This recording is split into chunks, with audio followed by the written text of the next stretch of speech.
Hello friends, आज हम लोग विषय भूगोल कक्षा 10 पाठ का नाम जल संसाधन का भाग 4 करेंगे। आज के इस भाग में हम लोग इस पाठ का संपूर्ण प्रश्नोत्तर करेंगे। अब तक इस पाठ के हम लोगों ने 3 भाग बना लिए हैं और उसको देख लिए हैं। इन तीनों भाग का लिंक मेरे आज के इस वीडियो के डिस्क्रिप्शन में नीचे दिया हुआ है, आप चाहें तो जाकर उसको देख सकते हैं। तो आइए आज हम लोग पाठ जल संसाधन का भाग 4 करते हैं और इस भाग में इस पाठ का प्रश्नोत्तर करेंगे। यह है प्रश्न, वस्तुनिष्ठ प्रश्न। सबसे पहले हम लोग वस्तुनिष्ठ प्रश्न को करेंगे। वस्तुनिष्ठ प्रश्न को हम लोगों ने ए से डिनोट किया है। प्रश्न संख्या 1, वृहद क्षेत्र में जल की उपस्थिति के कारण ही पृथ्वी को कहते हैं। यहाँ 4 ऑप्शंस दिए गए हैं। सबसे बेस्ट ऑप्शन है नीला ग्रह। हम लोग पृथ्वी को नीला ग्रह के नाम से भी जानते हैं। कुल जल का कितना प्रतिशत भाग महासागरों में निहित है?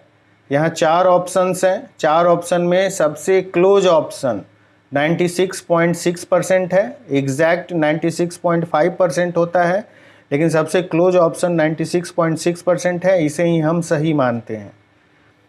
नेक्स्ट, देश के बांधों को किसने भारत का मंदिर कहा था? तो देश के बांधों को पंडित जवाहरलाल नेहरू ने भारत का मंदिर कहा था। प्राणियों के शरीर में कितना प्रतिशत जल की मात्रा निहित होती है? 65%। बिहार में अति जल दोहन से किस तत्व का संकेंद्रण बढ़ा है? आर्सेनिक। अब हम लोग करेंगे लघुत्तरीय प्रश्न। लघुत्तरीय प्रश्न को हम लोग बी से डिनोट करेंगे। तो बी का 1 क्वेश्चन हो गया, बहुउद्देशीय परियोजना से आप क्या समझते हैं? इस प्रश्न का उत्तर पेज 33 और 34 में दिया हुआ है। देश को आर्थिक रूप से आत्मनिर्भर बनाने तथा देशवासियों के जीवन स्तर को सुधारने हेतु योजनाएं निर्मित हुई, जिसमें नदी घाटी परियोजनाओं पर विशेष बल दिया गया। इन परियोजनाओं के विकास को कई उद्देश्य हैं, जैसे बाढ़ नियंत्रण, मृदा अपरदन पर रोक, पेय एवं सिंचाई हेतु जलापूर्ति, विद्युत उत्पादन, उद्योगों के जलापूर्ति, परिवहन, मनोरंजन, वन्य जीव संरक्षण, मत्स्य पालन, जल कृषि, पर्यटन इत्यादि। इन अनेक उद्देश्यों की पूर्ति हेतु इन नदी घाटी परियोजनाओं को बहुउद्देशीय परियोजना के नाम से विभूषित किया जाता है। जल संसाधन के क्या उपयोग हैं? लिखें।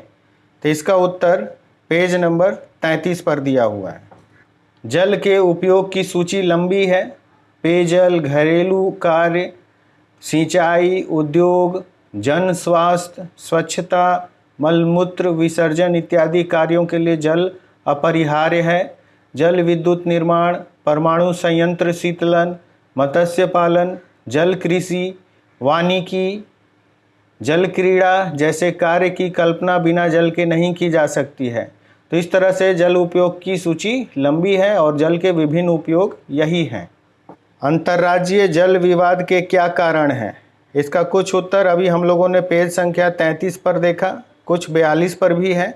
जल के विभिन्न उपयोग, अत्यधिक उपयोग, अन्य राज्यों को जल की कमी, परेशानी, संकट इत्यादि, ये सब वो कारण हैं जिन वजह से 2 राज्यों या 2 से ज़्यादा राज्यों के बीच जल विवाद होता है।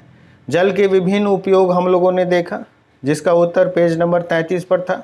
और यही जल का उपयोग अलग अलग राज्य करते हैं, और अलग अलग राज्य जब इस जल का उपयोग करते हैं और वो भी अत्यधिक उपयोग करते हैं, तो दूसरे राज्य को जल की कमी झेलनी पड़ती है, जल की परेशानी झेलनी पड़ती है, दूसरे राज्य को जल संकट झेलना पड़ता है, और इस वजह से 2 या 2 से ज़्यादा राज्यों के बीच जल विवाद हो जाता है।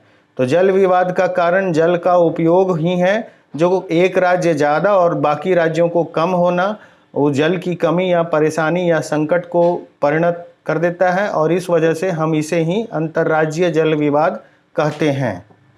जल संकट क्या है? इसका उत्तर पेज नंबर 36 पर है। जल की अनुपलब्धता जल संकट के रूप में जाना जाता है। पृथ्वी पर विशाल जल सागर होने एवं नवीकरणीय होने के बावजूद जल दुर्लभता एक जटिल समस्या है। जल संकट, इसे ही हम जल संकट कहते हैं। भारत की नदियों के प्रदूषण के कारणों का वर्णन कीजिए। इसका उत्तर पृष्ठ संख्या 37 पर है।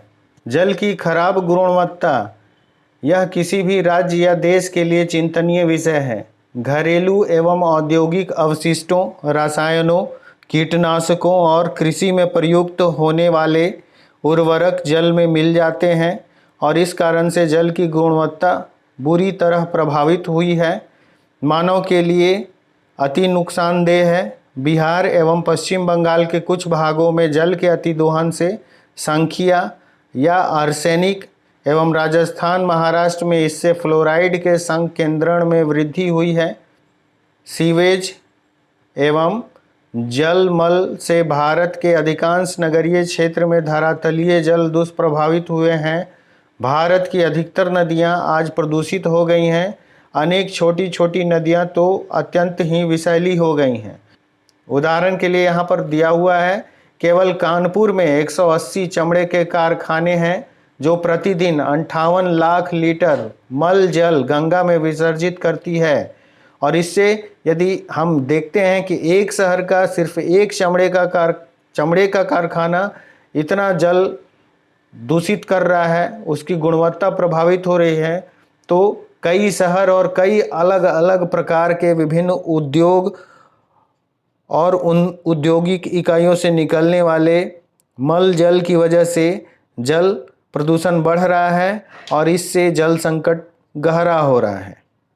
आइए अब हम लोग दीर्घ उत्तरीय प्रश्न करें। इसे हम सी से डिनोट करेंगे। सी का पहला प्रश्न, जल संरक्षण से आप क्या समझते हैं, इसके क्या उपाय हैं? इस प्रश्न का उत्तर पेज नंबर 38 पर दिया हुआ है। जल संसाधन की सीमित आपूर्ति, तेजी से फैलते प्रदूषण एवं समय की मांग को देखते हुए जल संसाधनों का संरक्षण एवं प्रबंधन अपरिहार्य है, जिससे स्वस्थ जीवन, खाद्यान्न सुरक्षा, आजीविका, उत्पादन अनुक्रियाओं को सुनिश्चित किया जा सके और नैसर्गिक परिवर्तनों के निम्नीकरण पर विराम लग सके। जल संसाधन के दुर्लभता या संकट निवारण हेतु सरकार ने सितंबर 1987 में राष्ट्रीय जल नीति को स्वीकृत किया। कालांतर में कई समस्याओं के उभरने के कारण इसे संशोधित कर राष्ट्रीय जल नीति 2002 के रूप में प्रस्तुत किया गया। इसके अंतर्गत सरकार ने जल संरक्षण हेतु निम्नलिखित सिद्धांतों को चिन्हित किया। यह 3 सिद्धांत हैं। जल की उपलब्धता को बनाए रखना, जल को प्रदूषित होने से बचाना, प्रदूषित जल को स्वच्छ कर उसका पुनर्चक्रण। अब एक एक करके इन सारे पॉइंट्स को हम लोग देख लेते हैं। भूमिगत जल की पुनर्पूर्ति, पूर्व राष्ट्रपति अब्दुल कलाम ने जल मिशन संदर्भ देकर भूमि जल पुनर्पूर्ति पर बल दिया था। इससे खेतों, गांव, शहरों, उद्योगों को पर्याप्त जल मिल सके। इसके लिए वृक्षारोपण, जैविक या कंपोस्ट खाद के प्रयोग, वेटलैंड्स का संरक्षण, वर्षा जल के संचयन एवं मल जल शोधन, पुनः चक्रण जैसे क्रियाकलाप उपयोगी हो सकते हैं के बारे में बताया। जल संभर प्रबंधन, जिसे हम वाटर शेड मैनेजमेंट भी कहते हैं, जल प्रवाह या जल जमाव का उपयोग कर उद्यान, कृषि वानिकी, जल कृषि या कृषि उत्पादन को बढ़ाया जा सकता है। इससे पेयजलापूर्ति भी की जा सकती है। इस प्रबंधन को छोटे इकाइयों पर लागू करने की आवश्यकता है। तकनीकी विकास से तात्पर्य ऐसे उपक्रम जिसमें जल का कम से कम उपयोग कर अधिकाधिक लाभ लिया जा सके, जैसे ड्रिप सिंचाई, लिफ्ट सिंचाई, सूक्ष्म फुहारों से सिंचाई, सीढ़ी नुमा खेती इत्यादि। तो इस तरह से इन 3 तरीकों से हम जल संरक्षण कर सकते हैं और जल प्रबंधन कर सकते हैं। दीर्घ उत्तरीय प्रश्न संख्या 2 C2, वर्षा जल की मानव जीवन में क्या भूमिका है, इसके संग्रहण एवं पुनः चक्रण के विधियों का उल्लेख करें। तो इसका उत्तर पेज नंबर 39 और 40 पर दिया हुआ है। यह रहा इसका उत्तर।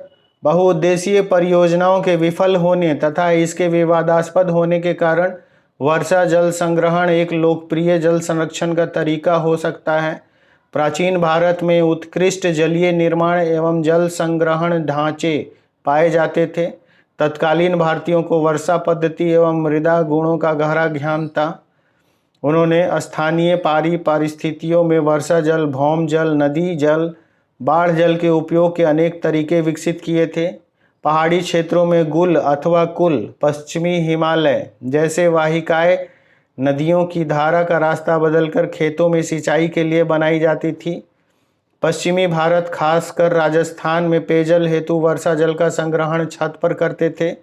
पश्चिम बंगाल में बाढ़ के मैदान में सिंचाई के लिए बाढ़ जल वाहिकाएं बनाने का चलन था। शुष्क और अर्धशुष्क क्षेत्रों में वर्षा जल को एकत्रित करने के लिए गड्ढों का निर्माण किया जाता था, जिससे मृदा सिंचित कर खेती की जा सके। उसे राजस्थान के जैसलमेर में खादिन एवं अन्य क्षेत्रों में जोहड़ के नाम से पुकारा जाता है। राजस्थान के वीरानों, फलौदी तथा बाड़मेर जैसे शुष्क क्षेत्रों में पेयजल का संचय भूमिगत टैंक में किया जाता है, जिसे टांका कहा जाता है। यह प्रायः आंगन में हुआ करता है, जिसमें छत का संग्रहित जल को पाइप के द्वारा जोड़ दिया जाता है। इस कार्य में राजस्थान को एनजीओ तरुण भारत संघ पिछले कई वर्षों से कार्य कर रहा है। मेघालय के शिलांग में छत वर्षा जल संग्रहण आज भी परंपरागत रूप से प्रचलित है। पश्चिम राजस्थान में इंदिरा गांधी नहर के विकास से इस क्षेत्र को 12मासी पेयजल उपलब्ध होने के कारण से यहाँ वर्षा जल संग्रहण की उपेक्षा हो रही है, जो खेदजनक है। परंतु कुछ घरों में आज भी टांका उपलब्ध है। कर्नाटक के मैसूर जिले में स्थित गंडाथुर गांव में छत जल संग्रहण की व्यवस्था 200 घरों में है, जो जल संग्रहण की दिशा में एक मिसाल है। इनके ढांचों की जानकारी चित्र 3.4 से स्पष्ट है। वर्तमान समय में महाराष्ट्र, मध्य प्रदेश, राजस्थान, गुजरात सहित कई राज्यों में वर्षा जल संग्रहण, संरक्षण एवं पुनः चक्रण किया जा रहा है, और यही इस प्रश्न का उत्तर है। इस तरह से आज का यह भाग इस पाठ का संपूर्ण प्रश्नोत्तर है। उम्मीद है आपको आज का यह वीडियो अच्छा लगेगा। यदि अच्छा लगे तो कमेंट कीजिएगा, लाइक, शेयर, सब्सक्राइब कीजिएगा। अपने मित्रों को भी इस चैनल के बारे में बताइएगा। मिलते हैं बहुत जल्द नेक्स्ट वीडियो में। तब तक के लिए धन्यवाद।